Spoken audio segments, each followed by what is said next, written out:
اور یہاں پہ آپ کو بتائیں کہ آئی ایم ایف نے سالانہ ترقیاتی پروگرام کے تحت منصوبوں کی شفافیت پر اعتراض اٹھا دیا ہے۔ آپ کو اپڈیٹ کر رہے ہیں، آئی ایم ایف نے آئندہ ترقیاتی بجٹ کے لیے تجاویز بھی دے دی ہیں۔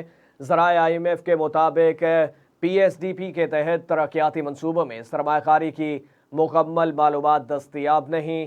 پی ایس ڈی پی کے تحت ترقیاتی منصوبوں میں شفافیت لانے کی اشد ضرورت ہے۔ آئی ایم ایف نے تجویز دیتے ہوئے کہا کہ آئندہ مالی سال کے بجٹ میں ترقیاتی منصوبوں کا دستاویزی عمل مؤثر بنایا جائے۔ بجٹ دستاویز میں ترقیاتی منصوبوں کی لوکیشن اور ڈیولپمنٹ فارمیٹ بھی شامل کیا جائے۔